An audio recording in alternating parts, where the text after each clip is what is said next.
الحمد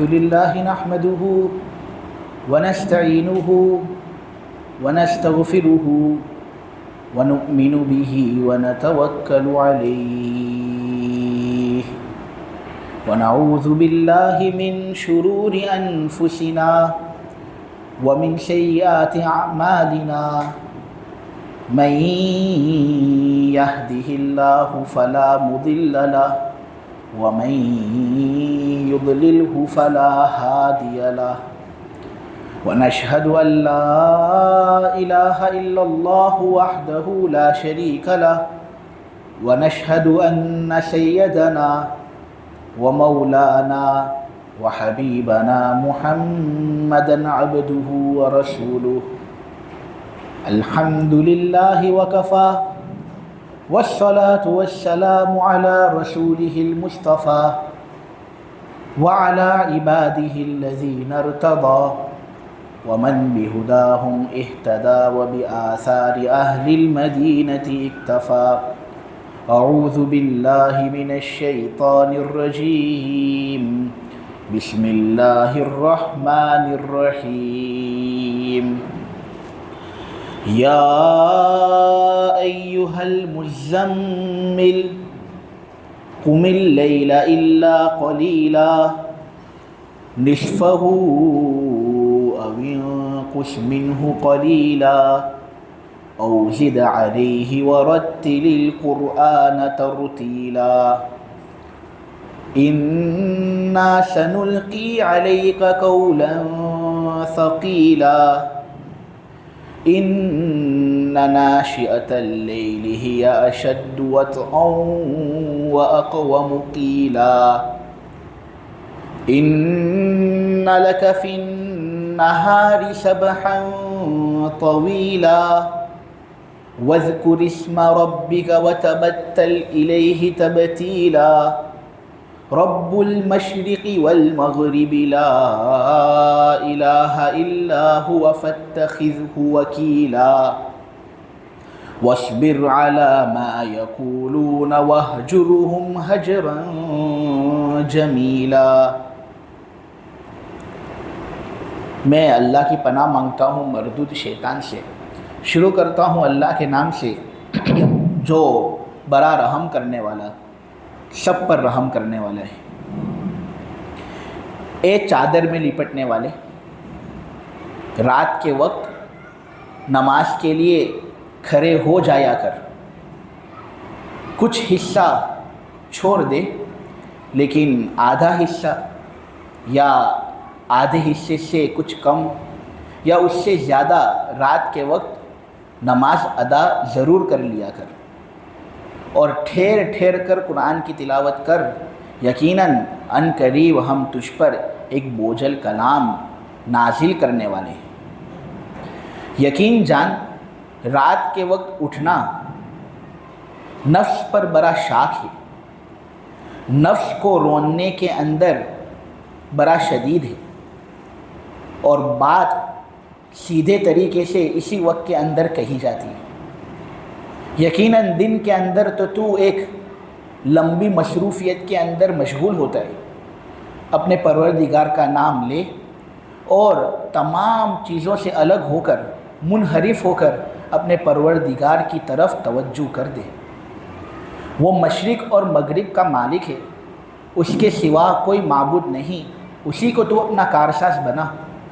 یہ کافر لوگ جو کچھ کہتے ہیں اس پر تو صبر کر، اور خوبصورتی کے ساتھ ان سے تو کنارہ کشی اختیار فرما.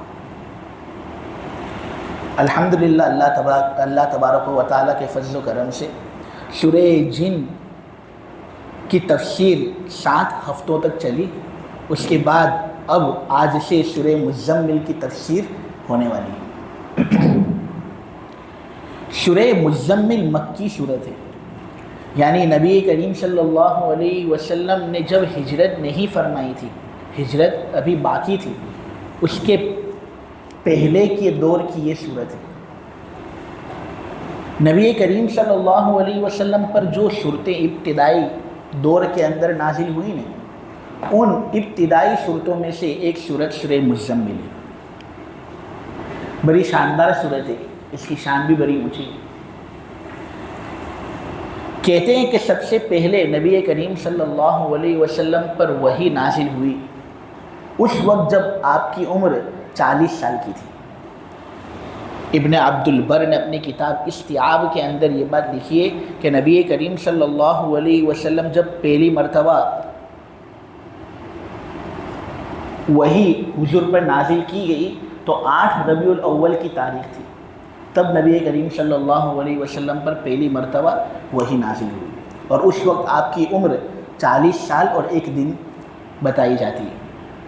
اور ایک قول محمد ابن اسحاق کا ہے، وہ یہ کہتے ہیں سیرت ابن اسحاق کے اندر کہ نبی کریم صلی اللہ علیہ وسلم پر سب سے پہلے وحی جو نازل ہوئی وہ 17 رمضان کو نازل ہوئی۔ 17 رمضان نبی کریم صلی اللہ علیہ وسلم کے لیے وہ دن تھا جس دن حضرت جبرائیل حضور کے پاس وحی لے کر آئے تھے اور حضور کو نبوت کا درجہ دیا گیا تھا۔ اس قول کو اگر مانے تو پھر اس صورت میں حضور کی عمر بڑھ جاتی ہے اور 40.5 سال عمر بتائی جاتی ہے کہ نبی کریم صلی اللہ علیہ وسلم اس وقت نبی بنے تھے۔ تو سب سے پہلے جو وحی نازل ہوئی تھی نا حضور پر، وہ ہے سورہ علق کی پہلی 5 آیتیں۔ اقرأ بسم ربک الذی خلق خلق الانسان من علق اقرأ وربک الاکرم الذی علم بالقلم علم الانسان ما لم یعلم۔ یہ 5 آیتیں حضور پر سب سے پہلے نازل ہوئی۔ جو قصہ ہے وہی بڑا شاندار قصہ ہے۔ کہتے ہیں کہ نبی کریم صلی اللہ علیہ وسلم بت پرستی سے بچپن ہی سے بہت زیادہ نفرت کرتے تھے۔ حضور بڑے عقل مند تھے اور اللہ تبارک و تعالیٰ کو ان کو ہدایت دینا مقصود تھا، تو نبی کریم صلی اللہ علیہ وسلم پہلے ہی سے بت پرستی سے بہت زیادہ نفرت کرتے تھے اور یہ سوچتے تھے کہ جب آسمان بنانے والا خدا اللہ ہے، زمین بچھانے والا خدا اللہ ہے، سمندر جب اللہ نے بنائے تو پھر ہم ان پتھر کی مورتیوں کے سامنے سجدہ کیوں کریں، ہم ان کی عبادت کیوں کریں، ہم ان کے سامنے قربانی کیوں کریں۔ تو حضور پاک صلی اللہ علیہ وسلم کو بچپن ہی سے بت پرستی سے بہت زیادہ نفرت تھی۔ پھر جب نبی کریم صلی اللہ علیہ وسلم کی شادی حضرت خدیجہ رضی اللہ تعالی عنہا سے ہوئی تو اس کے بعد نبی کریم صلی اللہ علیہ وسلم تجارت بھی کرتے تھے اور وقتاً فوقتاً غار حرا کے اندر بھی جاتے تھے خلوت تلاش کرنے کے لیے، اللہ تبارک و تعالیٰ کی عبادت تنہائی کے اندر کرنے کے لیے۔ غار حرا مکہ سے اپنے مینا جاتے ہیں تو اس کے 3 میل دور واقع ہے۔ بائیں طرف ایک پہاڑ ہے جس کو آج کے زمانے میں جبل نور کہا جاتا ہے، اور اس کے اندر ایک چھوٹے سے کمرے کی طرح ایک غار بنی ہوئی ہے، اس غار کا نام ہے غار حرا۔ حضور یہاں پر جاتے تھے عبادت کرنے کے لیے۔ اس غار کی ایک خوبصورتی یہ ہے کہ اس کے اندر ایک سوراخ تھی جس سوراخ سے کعبۃ اللہ بعینہ ہی نظر آتا تھا۔ حضور وہاں پر رہ کر عبادت کرتے تھے تاکہ کعبۃ اللہ بھی سامنے موجود ہو، استحضار بھی ہو، اور جو خلوت اختیار کرنی ہے وہ خلوت بھی حضور کو نصیب ہو۔ لیکن آج کل کے زمانے میں چونکہ عمارتیں بن گئی ہیں نا، اس سے اب اس سوراخ سے ہم کعبۃ اللہ پر نظر نہیں کر سکتے، لیکن پہلے کے زمانے میں یہ بات ہوتی تھی۔ تو نبی کریم صلی اللہ علیہ وسلم یہاں پر جاتے تھے اور عبادت کرتے تھے۔ اب سوال پیدا ہوتا ہے کہ عبادت نبی کریم صلی اللہ علیہ وسلم کرتے تھے تو اس وقت تو نماز فرض ہوئی نہیں تھی، اس وقت تو اسلام کھل کر حضور کے سامنے آیا نہیں تھا، تو کون سی عبادت نبی کریم صلی اللہ علیہ وسلم ادا کرتے ہیں؟ کیونکہ اس وقت تو نماز فرض نہیں ہوئی تھی، روزے نہیں تھے، زکوٰۃ نہیں تھی۔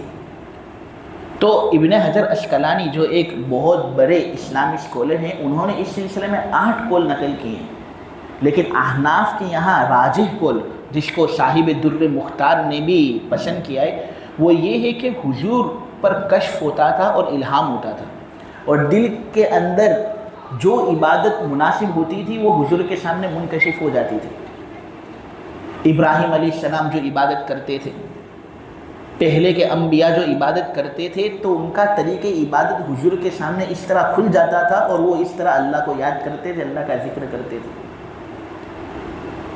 خلوت کی محبت نبی کریم صلی اللہ علیہ وسلم کے دل میں ڈال دی گئی تھی۔ اسی لیے ہمارے بزرگ لوگ کہتے ہیں کہ جب آدمی کو سدھرنا مقصود ہو اور وہ چاہتا ہو کہ میری اصلاح ہو تو سب سے پہلے تمام لوگوں سے الگ ہو جائے. جتنا زیادہ وہ اپنے آپ کو الگ رکھے گا لوگوں سے اتنا اپنے آپ پر محاسبہ وہ کرے گا. میں نے آج کیا کیا, کیا کرنا میرے لیے مناسب تھا, کیا کرنا میرے لیے مناسب نہیں تھا, وہ سوچے گا.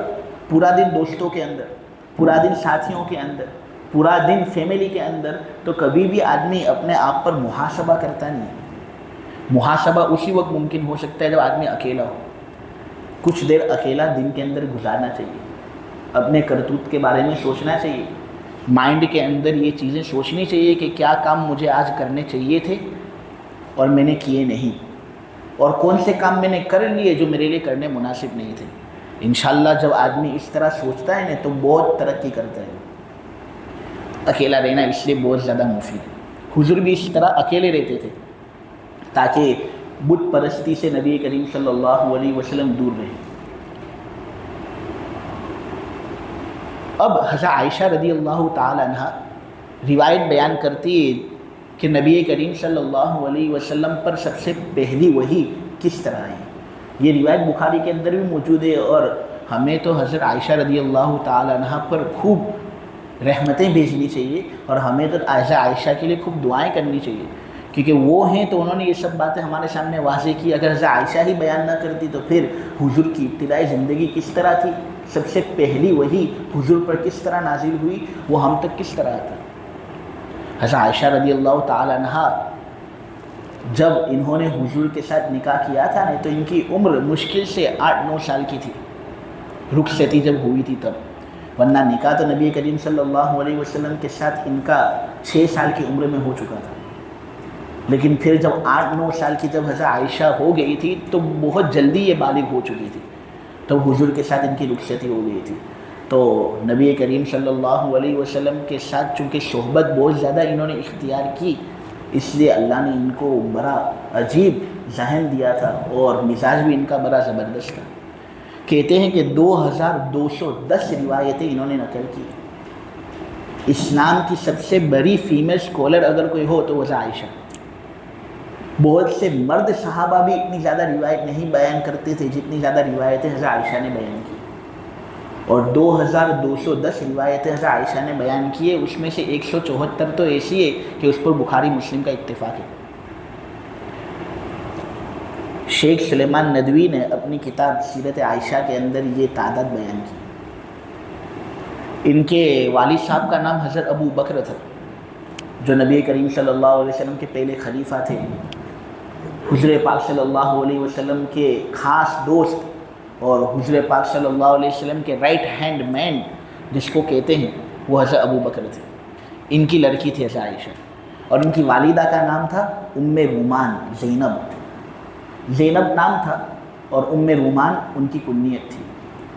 والد کے خاندان کو اگر دیکھیں نا تو قریش کی ایک شاخ ہے قبیلہ بنو تمیم, اس سے ان کا تعلق ہے. اگر ننیال کو دیکھیں, ام رومان کے خاندان کو دیکھیں تو قریش کی ایک شاخ ہے کنانہ, ان سے حضرت عائشہ کا تعلق تھا. بڑی حسین و جمیل تھی, رنگ سفید تھا اور اس پر کچھ سرخی تھی, اسی لیے نبی کریم صلی اللہ علیہ وسلم پیار سے حضرت عائشہ کو حمیرہ کہہ کر بلاتے تھے. حمیرہ کا مطلب ہوتا ہے سرخ عورت, وہ عورت جو سرخ ہو.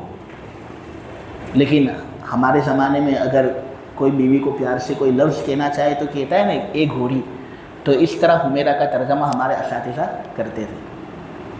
نبی کریم صلی اللہ علیہ وسلم اس طرح بیویوں سے محبت کرتے تھے اور اس طرح پیار سے ان کو القاب دیتے تھے. ہماری زندگی کے اندر بھی یہ چیزیں ہونی چاہیے, اس سے میاں بیوی کے درمیان رشتہ مضبوط ہوتا ہے, اور میاں بیوی کے درمیان رشتہ مضبوط ہوگا نہیں تو اولاد کے اندر اس کا اثر آئے گا. اور اولاد جب ایسے گھر سے نکلیں گی جس گھر کے اندر میاں بھی مضبوط بیوی بھی مضبوط, تو انشاءاللہ ان کے اندر صلاح کی جو قوت ہے نا وہ پہلے سے موجود ہوگی اور وہ ترقی کریں گے. پہلے ہی گھر کا مزاج بگڑا ہوا, جو بیوی ہے وہ شوہر کی عزت نہیں کرتی, شوہر بیوی کی عزت نہیں کرتا, تو اس صورت میں جب تمام چیزیں لڑکوں کے سامنے ہوں گی تو پھر وہ بھی باپ کی عزت نہیں کریں گے, وہ بھی ماں کی عزت نہیں کریں گے, تو مزاج پہلے سے ہی بگڑ جائے گا. نبی کریم صلی اللہ علیہ وسلم یہ سب چیزیں خیال رکھتے تھے، اس لیے پیار سے حمیرہ کہتے تھے حضرت عائشہ کو۔ حضرت عائشہ رضی اللہ تعالی عنہا نے ایک روایت بیان کی ہے، اور وہ روایت بخاری کے اندر موجود ہے کہ نبی کریم صلی اللہ علیہ وسلم کو سب سے پہلے سچے خواب آنے شروع ہوئے۔ تقریباً 6 ماہ تک نبی کریم صلی اللہ علیہ وسلم کو سچے خواب آتے تھے۔ حضور کا مزاج کچھ ایسا تھا کہ رات کے وقت سوتے خواب نظر آتا، پھر حضور جب صبح کو بیدار ہوتے نہیں تو روزے روشن کی طرح اس خواب کی تعبیر آپ کے سامنے واضح ہو جاتی، شرح صدر اس پر ہو جاتا۔ حضور تعجب کرتے کہ جو خواب میں نے رات کے وقت دیکھا اس کی تعبیر میرے سامنے بالکل روزے روشن کی طرح واضح ہے۔ اس طرح ایک دن نہیں ہوا، 2 دن نہیں ہوا، اس طرح 6 ماہ نبی کریم صلی اللہ علیہ وسلم کو مسلسل ہوا۔ پھر حضور پاک صلی اللہ علیہ وسلم نے غار حرا کے اندر جانا شروع کیا۔ غار حرا کے اندر وہ جاتے تھے تو توشہ لے کر جاتے تھے، ناشتہ وغیرہ لے کر جاتے تھے، اور 8-10 دن اس غار کے اندر رہتے تھے۔ پھر جب توشہ ختم ہو جاتا ہے تو واپس گھر آتے، اور واپس جب گھر آ جاتے تو واپس توشہ بناتے اور واپس چلے جاتے۔ مسلم کی ایک روایت ہے جس سے یہ بات معلوم ہوتی ہے کہ 1 ماہ تک یہ سلسلہ مستقل رہا، کہ پھر اچانک ابن عبد البر کے قول کے مطابق 8 ربیع الاول اور محمد ابن اسحاق کے قول کے مطابق 17 رمضان جبرائیل امین نبی کریم صلی اللہ علیہ وسلم کے پاس آئے۔ انسانی شکل انہوں نے اختیار کی تھی، اور وہ نبی کریم صلی اللہ علیہ وسلم کے پاس آئے اور کہنے لگے اقرا۔ نبی کریم صلی اللہ علیہ وسلم تو عبادت کرنے کے لیے آتے تھے یہاں پر عامتاً، وہاں پر کوئی آتا بھی نہیں تھا، تو دیکھ کر بڑے حیران ہو گئے کہ یہ آدمی یہاں پر کیسے، اور کون ہے یہ آدمی، میں تو اس کو نہیں جانتا۔ تو وہ آئے اور انہوں نے کہنا شروع کیا اقرا، پڑھ۔ نبی کریم صلی اللہ علیہ وسلم چونکہ امی تھے، آپ کی شان ہی تھی امی ہونا۔ آج کل کے زمانے میں اگر کوئی ان پڑھ ہوتا ہے تو اس کو حقارت کی نگاہ سے دیکھا جاتا ہے، لیکن میری نبی کی شان ہی تھی امی ہونا۔ کیوں معلوم ہے؟ کیونکہ جب ایک امی نبی اتنا زبردست قرآن پیش کرے گا، جو قرآن اتنا عالی شان ہے کہ بڑے سے بڑے سائنسداں بھی اس کے سامنے عاجز ہیں، تو لوگ مجبور ہو جائیں گے اس بات پر کہ واقعتاً اس امی نے یہ قرآن پیش نہیں کیا، اللہ کی طرف سے یہ کلام اس پر نازل ہوا، اس نے محض اس کو نقل کیا ہے۔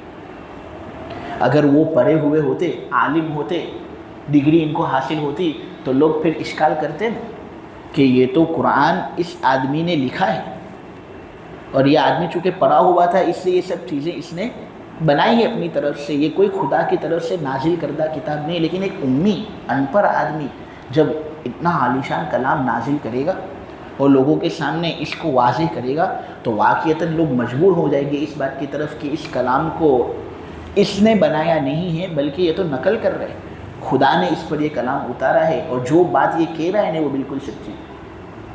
تو حضور چونکہ امی تھے، اس سے حضور نے فوراً کہہ دیا ما انا بقاری، میں پڑھا ہوا نہیں ہوں، تم اگر کہو پڑھ، ایسے آدمی کو جو پڑھنا جانتا ہو تو بات سمجھ میں آتی ہے، مجھے تو پڑھنا آتا ہی نہیں ہے، تو پھر پڑھنے کا کیا مطلب؟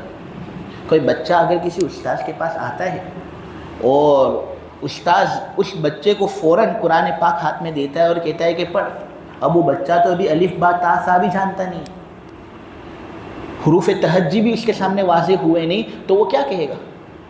ما انا بقاری، میں پڑھا ہوا نہیں ہوں، میں کس طرح یہ پڑھ سکتا ہوں؟ تو حضور کی بھی حالت ایسی ہی تھی، لیکن یہ فرشتہ ماننے کے لیے تیار نہیں۔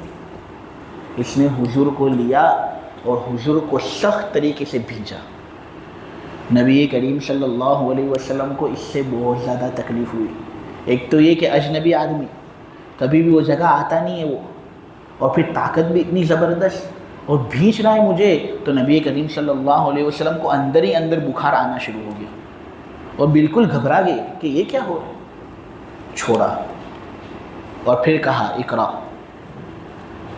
اب حضور نے کچھ سوچا، تفکر کیا، لیکن حضور نے پھر کہا کہ ما انا بقاری، میں پڑھ کس طرح سکتا ہوں، مجھے تو پڑھنا آتا نہیں ہے۔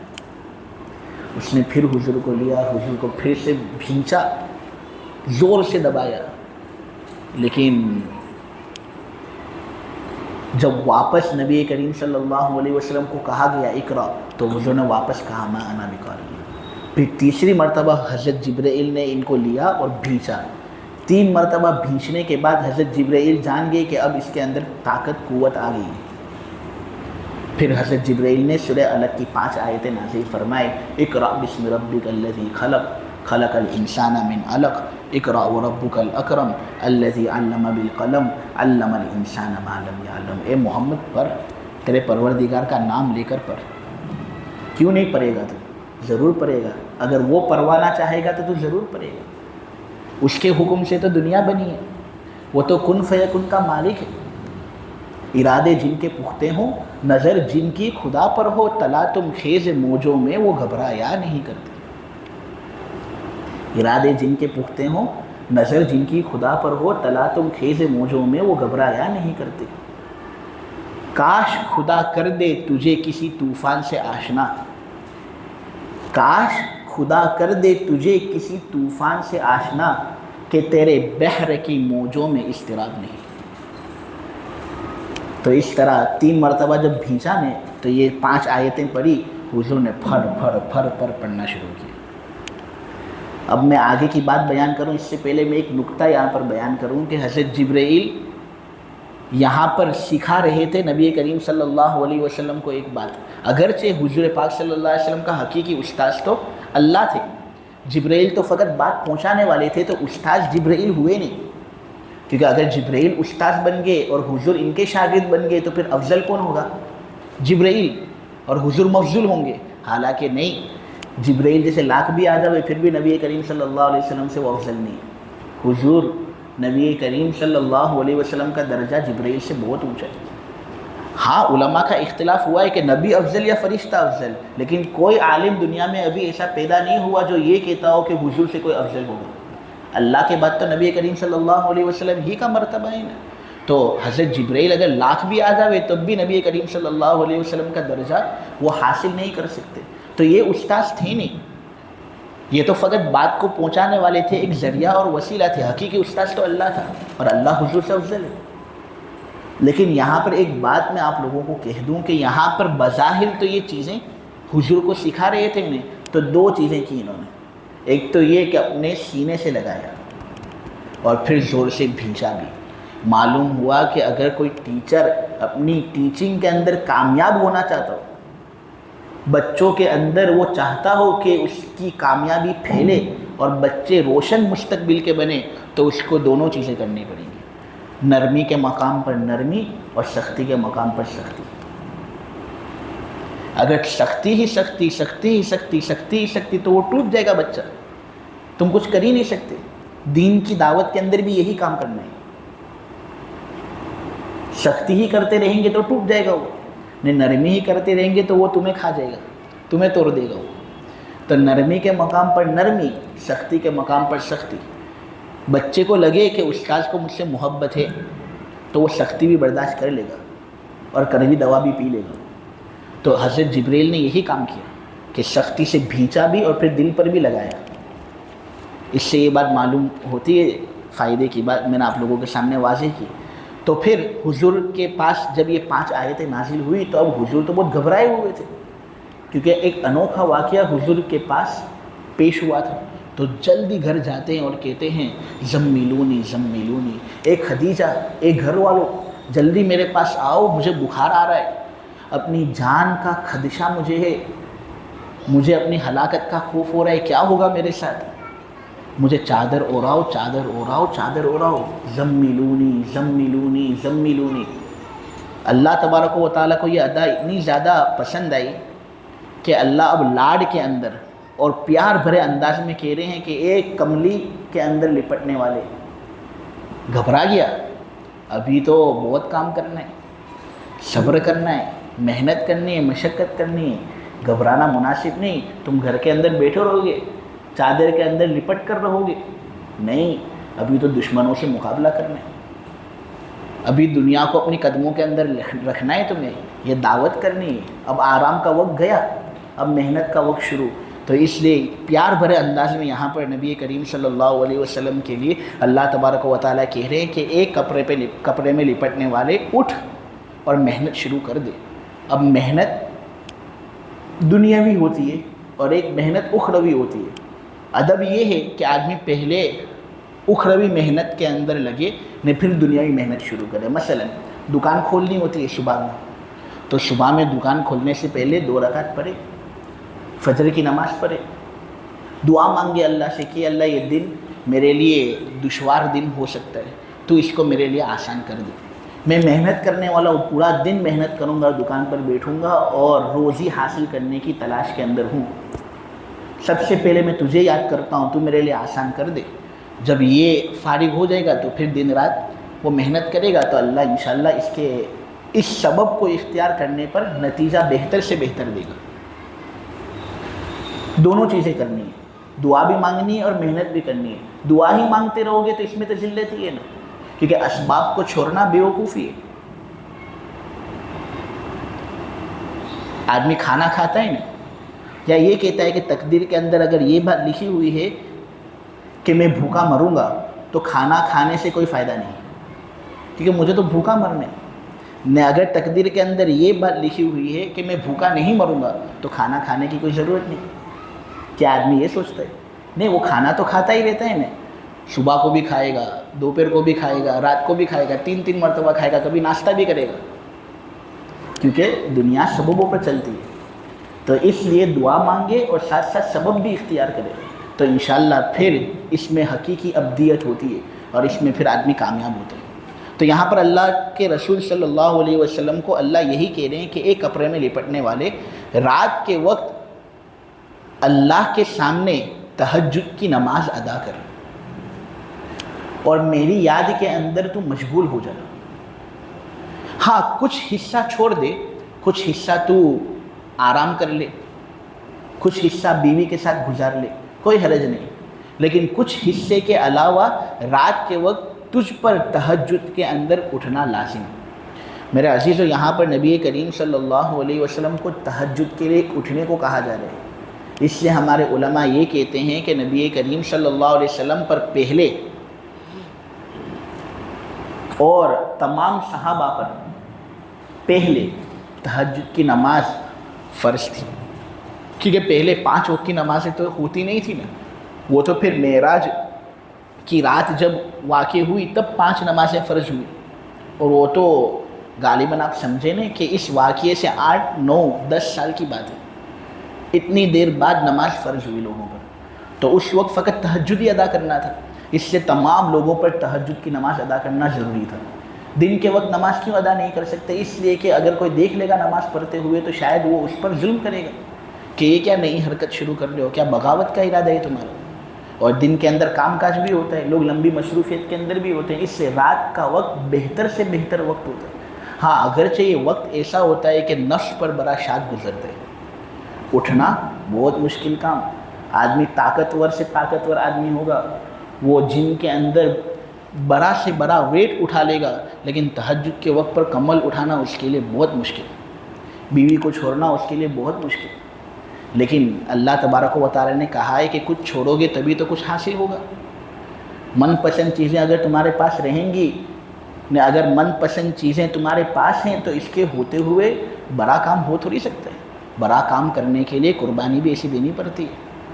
خود ہی کو کر بلند اتنا کہ ہر تقدیر سے پہلے خدا بندے سے پوچھے بتا تیری رضا کی۔ دین کا نام ہے قربانی، اس لیے آدمی قربان کر دے سب چیزیں، اور رات کے وقت اٹھے تہجد ادا کرے، کچھ آرام بھی کر لیا کرے، اور تہجد کے اندر جو قرآن پڑھا جائے ٹھہر ٹھہر کر اس کو پڑھے۔ یہ قرآن کے آداب میں سے ایک مستقل ادب ہے۔ سورہ مزمل جو ابھی آپ لوگوں کے سامنے پیش ہو رہی ہے، یہ مفسرین کے قول کے مطابق 30 نمبر پر نازل ہوئی۔ سب سے پہلے نمبر پر نازل ہونے والی سورت سورہ علق، اس کی 5 آیتیں، پوری سورہ علق نہیں، کیونکہ 6ٹھی آیت سے مضمون بدل جاتے ہیں، تو سورہ علق کی پہلی 5 آیتیں سب سے پہلے نازل ہوئی۔ پھر اس کے بعد بعض مفسر کہتے ہیں کہ سورہ قلم نازل ہوئی، تو بعض مفسر کہتے ہیں سورہ فاتحہ نازل ہوئی۔ ٹھیک ہے، تو ان دو صورتوں میں سے کوئی ایک صورت نازل ہوئی، یا تو سورہ فاتحہ یا سورہ قلم. پھر تیسرے نمبر پر سورہ مزمل کا ابتدائی حصہ نازل ہوا. پھر اس کے بعد سورہ مدثر نازل ہوئی. پھر اس کے بعد پانچویں نمبر پر وہی دوسرے نمبر والا اختلاف. یعنی اگر دوسرے نمبر پر تم یہ کہو کہ سورہ فاتحہ الگ کے بعد نازل ہوئی تو پانچویں نمبر پر سورہ قلم نازل ہوئی. نہ اگر تم یہ کہو کہ سورہ الگ کی 5 آیتوں کے بعد دوسرے نمبر پر سورہ قلم نازل ہوئی تو پانچویں نمبر پر سورہ فاتحہ نازل ہوئی. خیر، تیسرے نمبر پر سورہ مزمل نازل ہوئی ہے. یہ بات آپ لوگوں کے سامنے کرنی ہے. یہ ابتدائی صورتوں میں سے ہے. اس کے اندر مضامین بھی بڑے عمدے ہیں. تہجد کی فرضیت اس میں بیان ہوئی ہے. پہلے تہجد فرض تھی، لیکن پھر بعد میں اسی صورت کی آیت نمبر 20 سے اس سے تہجد کے فرض ہونے کو منسوخ کر دیا گیا ہے. لہٰذا پھر تہجد بعد میں منسوخ ہو گئی تھی اور اس کا استحباب لوگوں پر باقی رہا، اور آج تک وہ استحباب باقی ہے کہ جس کے اندر طاقت ہو وہ تہجد کے اندر بیدار ہو. نہ اگر کوئی دن سستی ہو رہی ہو تو چھوڑ بھی دے تو کوئی حرج نہیں. تو پہلے تہجد لوگوں پر فرض تھی، پھر بعد میں سورہ مزمل ہی کی آیت نمبر 20 سے تہجد کی فرضیت کو ختم کیا گیا اور کہہ دیا گیا کہ اب بس جو چیزیں پیدا کرنی تھی تمہارے دلوں میں وہ آ گئی ہے، اب تمہیں دوسری عبادتوں کے اندر مشغول ہونا ہے. اسی طرح اس صورت کے اندر یہ بات بھی ہے کہ تمہیں قرآن ٹھہر ٹھہر کر پڑھنا ہے. ٹھہر ٹھہر کر قرآن پڑھنا واجب ہے. آدمی قرآن کو اتنے زبردست طریقے سے پڑھے کہ ہر لفظ صاف ہو اس کا، ہر حرف صاف ہو اس کا، مخارج کی ادائیگی بہتر سے بہتر طریقے پر ہو. عرب لوگ جس طرح پڑھتے ہو نا اس طرح ہم پڑھیں. خوب کوشش کریں. ہم کوشش کریں گے تو انشاءاللہ اللہ ہماری مدد کرے گا. ہندوستانی لوگوں کے لیے کبھی کبھی مشکل ہوتا ہے، اور بہت سے بزرگ لوگ ایسے ہوتے ہیں جو بیچارے بہت زیادہ محنت کرتے ہیں لیکن پھر بھی وہ لہجہ ان سے نکلتا نہیں ہے، وہ ادائیگی ان سے ہوتی نہیں ہے. تم محنت تو کرو، اللہ نقطہ نواز ہے، اللہ تمہاری محنت پر تمہیں اجر دے سکتا ہے. تو یہ ایک مضمون سورہ مزمل کے اندر بیان ہوا ہے. سورہ مزمل کے اندر یہ بات بھی بیان ہوئی ہے کہ نبی کریم صلی اللہ علیہ وسلم پر جو وحی نازل ہوتی تھی یہ بہت مشقت میں ڈالنے والی ایک چیز ہوتی تھی، جس کی وجہ سے حضور پر بہت بڑا بوجھ آ جاتا تھا. اس سے نبی کریم صلی اللہ علیہ وسلم کی قربانی ہمارے سامنے واضح ہوتی ہے جو حضور نے ہمارے لیے دی. تو ہمیں بھی نبی کریم صلی اللہ علیہ وسلم پر درود بھیجنا چاہیے، سلامتی بھیجنی چاہیے. ہم درود بھیجتے ہیں، حضور اس کو سنتے ہیں. یہ بات روایتوں سے ثابت ہے کیونکہ ہمارا عقیدہ ہے کہ نبی کریم صلی اللہ علیہ وسلم اپنی قبر اطہر کے اندر زندہ ہیں، اور اگر ہم دور سے درود بھیجتے ہیں تو فرشتے وہ درود پہنچاتے ہیں. اس لیے حضور پر خوب درود بھیجیں. اور کئی مضامین اس صورت کے اندر ذکر کی بات چلتی ہے، پھر اسی طرح تبتل کی بات چلتی ہے. وہ انشاءاللہ آپ لوگوں کے سامنے وقتاً فوقتاً ہم بیان کر دیں گے. تفاسیر کا جو سلسلہ چلتا رہے گا اس میں. یہ صورت جو ہے یہ 20 آیتوں پر مشتمل ہے. اس کے اندر ہیں 2 رکوع. الفاظ اس صورت کے اندر ہے 285، اور حرفوں کی تعداد لیٹرز جو اس صورت کے اندر ہے تو علماء بیان کرتے ہیں. معالم العرفان کے اندر علامہ صوفی عبدالحمید سواتی رحمۃ اللہ علیہ نے یہ بیان کیا ہے کہ لیٹرز اور حرف جو اس صورت کے اندر ہے نا ان کی تعداد ہے 838. میرا عزیزو، اللہ تبارک و تعالیٰ کا فضل و کرم ہے ہم پر کہ اللہ ہر حرف پر 10 اجر اور 10 نیکیاں دیتا ہے. جب اس سورہ مزمل کے اندر 838 حروف ہیں تو انشاءاللہ اس صورت کو اگر ایک مرتبہ ہم مکمل پڑھ لیں ترتیل کے ساتھ اچھے طریقے سے تو کم سے کم اجر ہمارے کھاتے کے اندر ایک حرف کے بدلے میں کتنا آتا ہے؟ 10. تو 838 حروف جب اس صورت کے اندر ہے تو انشاءاللہ اس صورت کو پڑھنے پر کم سے کم اجر ہمیں ملے گا 8380. اور یہ تو کم سے کم اجر کی بات کر رہا ہوں. پھر جتنا اخلاص، جتنا رو رو کر پڑے گا اور اللہ کی یاد جتنی زیادہ دل کے اندر ہوگی اللہ تبارک و تعالیٰ وہ اجر بڑھاتا رہتا ہے، بڑھاتا رہتا ہے، بڑھاتا رہتا ہے. اللہ تبارک و تعالیٰ کہنے کو قبول فرمائے، تفسیر کو قبول فرمائے. سبحانک اللہم و بحمدک و تبارک اسمک و تعالی جدک و لا الہ غیرک. یا رب صلی وسلم دائما ابدا علی حبیبک خیر الخلق کلہم. اے اللہ تو ہمارے گناہوں کو معاف فرما، مولا ہماری کوتاہیوں سے درگزر فرما. بے شک بڑے گنہگار ہیں، مولا کریم ہمارے گناہوں کا صفایا فرما دے. دل گناہ کر کے سیاہ ہو چکا ہے، مولا کریم اس دل کو تو روشن منور فرما. دودھ کی طرح سفید بنا دے۔ اے اللہ تہجد کا پابند بنا دے۔ تہجد کے سلسلے میں جو ہماری جانب سے کوتاہیاں ہو رہی ہے، اے اللہ اس کوتاہیوں کو معاف فرما۔ یہ تو مولا کریم پہلے فرض ہوتی تھی، اگر یہ آج بھی فرض ہوتی تو ہم پر لازم ہوتا کہ ہم تہجد ادا کرتے۔ مولا کریم، لیکن تہجد کی فضیلت کا اندازہ اس سے آ جاتا ہے۔ اے اللہ تہجد کا پابند ہم میں سے ہر ایک شخص کو بنا، ذکر کے اندر ہم میں سے ہر ایک شخص کو مشغول فرما دے، قرآن کو ترتیل کے ساتھ پڑھنے کی توفیق اور سعادت سے ہمیں نواز، نبی کریم صلی اللہ علیہ وسلم کی حقیقی قدردانی ہم سب کو نصیب فرما۔ مولا کریم، نبی کریم صلی اللہ علیہ وسلم کے مبارک ہاتھوں حوض کوثر کا جام عطا فرما۔ نبی کریم صلی اللہ علیہ وسلم کی شفاعت کے سلسلے میں ہمارا حصہ لگا دے۔ اے اللہ تو ہم سے راضی ہو جا، ہم جو کام کرتے ہیں ان سب سے بھی راضی تو ہو جا۔ یہ جو تفسیر ہوئی ہے مولا کریم، اس کو تو خوب قبول فرما۔ حتی الامکان صحیح باتیں پہنچانے کی کوشش کی گئی، مولا کریم اگر کچھ کمی ہو گئی ہو تو تم معاف فرما دے، بولنے کے اندر اگر کچھ غلطی ہو گئی ہو تو تم معاف فرما دے۔ بے شک بہترین اصلاح کرنے والا تیری ذات ہی ہے۔ اے اللہ ہماری اصلاح فرما، اس تفسیر کو قبول فرما، اور جو لوگ یہاں پر بیٹھے ہیں مولا کریم تجھے ہی راضی کرنے کے لیے بیٹھے ہیں، ان کی ہر جائز تمنائیں اور مرادوں کو پورا فرما۔ وصلی اللہ تعالی علی خیر خلقہ محمد وعلی آلہ وصحبہ اجمعین برحمتک یا ارحم الراحمین۔